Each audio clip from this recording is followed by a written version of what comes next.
வணக்கம் மக்களே, welcome back to our channel Info 366. இப்போ நிறைய பேர் நித்யானந்தா உயிரோட இருக்காரா இல்லையா அப்படின்ற ஒரு டவுட்லேயே இருக்காங்க. ஒரு பக்கம் அவர் இறந்துட்டாரு, அவரோட பாடி பார்த்தீங்கன்னா எங்கே இருக்குன்னு தெரியல அப்படின்ற மாதிரிலாம் நிறைய கான்ட்ரவர்சிஸ். இன்னொரு பக்கம் இல்லைப்பா, அவர் சாகலை, உயிரோட தான் இருக்காரு, அவரோட கைலாசா லேண்டில் அவர் ரொம்பவே சந்தோஷமாக வாழ்ந்துக்கிட்டு இருக்காரு அப்படின்ற மாதிரிலாம் நியூஸஸ் பார்க்க முடியுது. உண்மையாகவே நித்யானந்தாக்கு என்னதான் ஆச்சு, உயிரோட இருக்காரா இல்லையா, அந்த கைலாசா நாடு அப்படின்றது இருக்கா இல்லையா அப்படின்றத பற்றிலாம் தான் இந்த வீடியோவில் டீட்டெயில்டாக பார்க்க போகிறோம். இது Info 366. இந்த மாதிரி ரெகுலரான கண்டென்ட்ஸ், இன்ட்ரெஸ்டிங்கான கண்டென்ட்ஸ் தெரிஞ்சுக்கணும்னு நம்ம சேனலை ஃபாலோ பண்ணிக்கோங்க. உங்களுக்கு வேற ஏதாவது கண்டென்ட்ஸ் பற்றி இன்ஃபர்மேஷன் தெரிஞ்சுக்கணும்னாலும் கமெண்ட் பாக்ஸில் கமெண்ட் பண்ணுங்க. இப்போ இந்த வீடியோக்குள்ளே போகலாம்.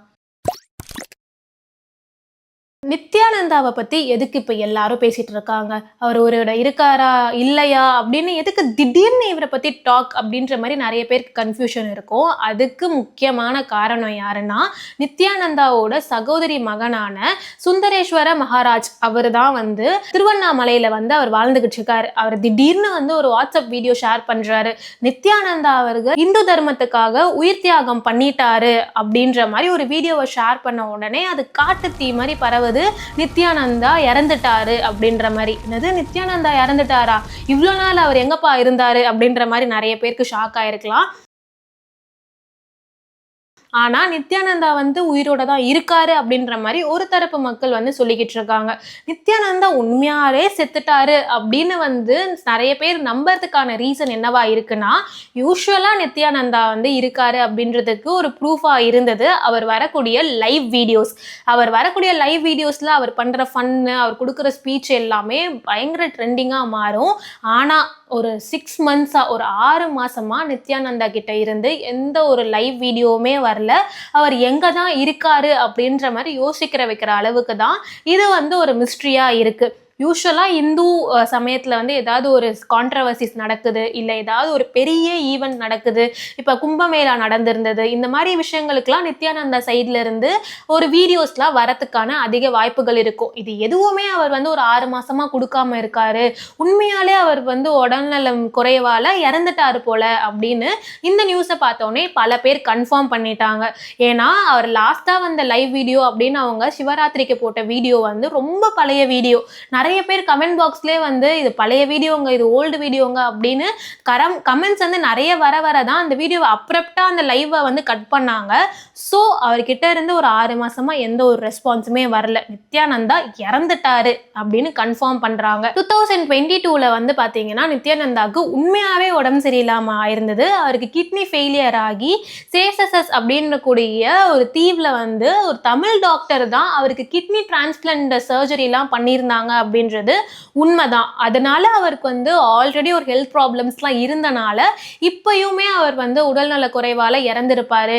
இந்தியா விட்டு பார்த்தீங்கன்னா நேபாள் வழியா கைலாசா நாடுக்கு எஸ்கேப் ஆகி போயிட்டாரு நித்யானந்தா. அங்கிருந்து பார்த்தீங்கன்னா கைலாசா நாடுல அவர் வாழ்ந்துகிட்டு இருக்க இடத்துல அங்கேயுமே ப்ராப்ளம் ஆகி ரொம்ப மாசம் கடல்ல தான் ஒரு பெரிய ஷிப்ல அவர் வாழ்ந்துகிட்டு இருந்தாரு. அதனால அவருக்கு C6 சொல்லுவாங்க இல்லையா, ரொம்ப நாள் கடல்லையே இருந்தோம் அப்படின்னா நம்மளுக்கு உடம்பு சரியில்லாமல் போகும். அந்த மாதிரி விஷயத்தினாலையும் அவர் உடல்நல பாதிக்கப்பட்டிருந்தாரு. ஸோ அதனால நித்யானந்தா உண்மையாகவே இறந்துட்டாரு அப்படின்றப்பறை பல பேர் அவர் இறந்துட்டாரு அப்படின்றத கன்ஃபார்ம் பண்ணாங்க. ஆனால் இப்படி நித்யானந்தா இறந்துட்டாரு நியூஸஸ் வர நித்யானந்தா கிட்ட இருந்தே, அவரோட கைலாசா லேண்ட்ல இருந்தே அஃபிஷியலாக நித்யானந்தா சாகலைங்க, அவர் நல்லா தான் இருக்காரு அப்படின்ற மாதிரி ஒரு போஸ்ட்டை அவங்க ஷேர் பண்ணுறாங்க. இது மட்டும் இல்லாமல் நித்யானந்தாவோட சீடர்கள் உலகம் முழுக்க இருக்காங்க. முக்கியமாக ஃபாரினர்ஸ் பார்த்தீங்கன்னா அவர் பயங்கரமாக ஃபாலோ பண்ணுறாங்க. சீரியஸாக நம்ப முடியாத அளவுக்கு உண்மையாகவே இவரெல்லாம் ஃபாலோ பண்ணுறீங்களாப்பா அப்படின்ற மாதிரி தான் இருக்கும். ஆனால் பொலிவியாவில் ரீசெண்டாக ஒரு 10, 15, 20 நித்யானந்தாவோட சீடர்கள் பார்த்தீங்கன்னா அந்த நாட்டுக்கு போய் அங்கே இருக்கக்கூடிய அமேசான் காடை வாங்க ட்ரை பண்ணியிருக்காங்க. அமேசான் காடுலேயே ரொம்ப இன்டெப்த் இருக்கக்கூடிய ஒரு ட்ரைபல் பீப்புள் கிட்ட அவங்க லேண்டை வந்து எங்களுக்கு கொடுத்துருங்க அப்படின்னு பயங்கரமாக பிரெயின் வாஷ் பண்ணி, நீங்கள் அந்த லேண்டை வந்து சும்மாலாம் கொடுக்க வேணாம், நாங்கள் உங்களுக்கு வந்து எஜுகேஷன் கொடுக்குறோம், கல்வியை வந்து கொடுக்குறோம், ஹாஸ்பிட்டல் ஃபெசிலிட்டிஸ்லாம் கொடுக்குறோம், ஒரு வருஷத்துக்கு வந்து பார்த்தீங்கன்னா $1,80,000 வந்து லீஸ் அமௌண்ட்டாக கொடுக்குறோம், நீங்கள் எங்களுக்கு சும்மா தர வேணாம், அந்த லேண்டை எங்களுக்கு கொடுங்க அப்படின்ற மாதிரியும், நாங்கள் இதெல்லாம் உங்களுக்கு பண்ணித்தரோம் அப்படின்னு பயங்கரமாக அந்த பழங்குடி மக்கள் அமேசானில் வந்து வாழ்ந்துட்டு இருக்காங்க. அப்படின்னா எந்த அளவுக்கு அவங்களுக்கு வந்து பார்த்தீங்கன்னா வெளி உலகம் தெரியும், அவங்கள வந்து எந்த அளவுக்கு ரீச் பண்ண முடியும் அப்படின்றலாம் யோசிச்சு பாருங்க. அப்படி இருக்கக்கூடிய மக்களை வந்து ஏமாற்றி அவங்க வந்து அந்த லேண்டை வந்து வாங்க ட்ரை பண்ணியிருக்காங்க. அதை தெரிஞ்சுக்கிட்ட அந்த கவர்மெண்ட் வந்து பார்த்தீங்கன்னா அந்த 20 பேரையுமே நாடு கடத்தியிருக்காங்க. இவங்க வந்து பார்த்தீங்கன்னா இந்த மாதிரி லேண்டெல்லாம் இங்கே வாங்க முடியாது, கவர்மெண்ட்டே நினச்சாலும் அங்கே இருக்கக்கூடிய லேண்ட்ஸ்லாம் வாங்க முடியாது அப்படின்ற மாதிரி சொல்லி அவங்க 20 பேரையும் நாடு கடத்திட்டாங்க. நித்யானந்தா வந்து பார்த்தீங்கன்னா பல ஆயிரம் கோடி சொத்துக்களை வந்து வச்சிருக்காரு.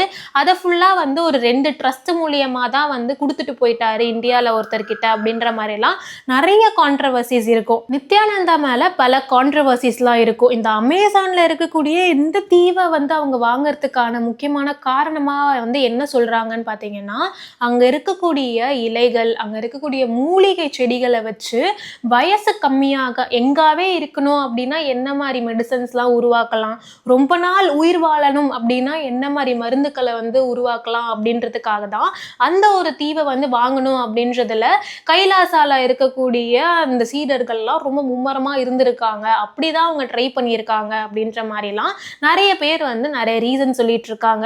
இதெல்லாம் தாண்டி இந்த கைலாசா அப்படின்ற ஒரு நாடு உண்மையாவே இருக்கா இல்லை சும்மா சொல்லிக்கிட்டு இருக்காங்களா அப்படின்ற மாதிரி நம்ம நிறைய பேருக்கு சில டவுட்ஸ் இருக்கும். ஆனால் ஈக்வேடார், தென் அமெரிக்காவில் இருக்கக்கூடிய ஈக்வேடார் அப்படின்ற ஒரு நாடில் கடல் பகுதியில் இருக்கக்கூடிய ஒரு தீவு தான் வந்து பார்த்திங்கன்னா இந்த நித்யானந்தா அவர்கள் வாங்கியிருக்கக்கூடிய தீவு.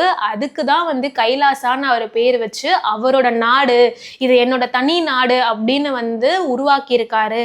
அங்கே தனியாக அவருன்னு வந்து ஒரு கவர்மெண்ட்டை உருவாக்கி, அங்கே கரன்சியை உருவாக்கி, அங்கே அவருக்குன்னு ஒரு ரூல்ஸ் அண்ட் ரெகுலேஷன்ஸை உருவாக்கி அங்கே இருக்கக்கூடிய மக்கள்லாம் வந்து இருக்கணும் அப்படின்றது தான் இந்த கைலாசா நாடு.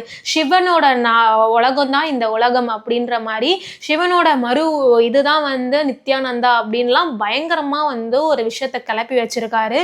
இவருக்கு ஃபாரின்ஸ்லாம் வந்து பயங்கரமான அப்படியே பக்தி பரவசத்துல இருக்கக்கூடிய சீடர்கள்லாம் இருக்காங்க.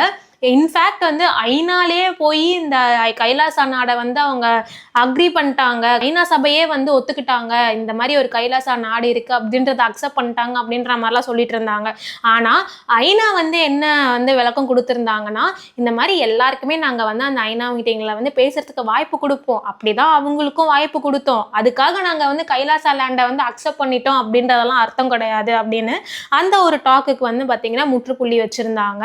இன்னொரு பக்கம் வந்து பாத்தீங்கன்னா அந்த ஈக்வேடார்ல அந்த தீவு வாங்கிட்டாரு அப்படின்னு கன்ஃபார்மா நிறைய பேருக்கு தெரிஞ்ச உடனே நம்ம இந்தியன் கவர்மெண்ட்டே வந்து அவர் அங்கதான் இருக்காரு அப்படின்ற மாதிரிலாம் ரொம்ப ஸ்ட்ராங்கா சொன்னக்கப்புறம் ஈக்வேடார் கவர்மெண்ட்டுக்கு வந்து அது பிரச்சனை ஆயிட போகுது அப்படின்றதுனால அவர் அங்கிருந்து வந்து போக சொல்லிட்டாங்க. அதுக்கப்புறம் வந்து அவர் வந்து ரொம்ப நாள் கடல்ல தான் வாழ்ந்துகிட்டு இருந்தாரு. அதனால அவருக்கு வந்து சீசிக்குன்னு சொல்லுவாங்கல்ல, ரொம்ப நாள் வந்து கடல்ல வாழ்ந்தோம் அப்படின்னா உடல்நலம் பாதிக்கப்படும், அந்த மாதிரியும் அவர் பாதிக்கப்பட்டிருந்தாரு. ஸோ அவர் வந்து உண்மையாவே இறந்திருப்பாருப்பா, இவ்வளோ நாள்லாம் அவர் எப்படி உயிரோட இருப்பாரு, ஆல்ரெடி வந்து கிட்னி டிரான்ஸ்பிளான்ட்லாம் ஆயிருக்கு, அவருக்கு வந்து பல டிப்ரெஷன் இருக்கு, அவர் நிறைய பேர் வந்து ஏமாத்திட்டாங்க, இந்த கைலாச நாடை வந்து பார்த்தீங்கன்னா அங்கீகரிக்கலை அப்படின்ற மாதிரி அவருக்கு பல சோகங்களும் இருந்தது, அதனால அவர் இறந்திருப்பாரு அப்படின்ற மாதிரிலாம் சொன்னாங்க.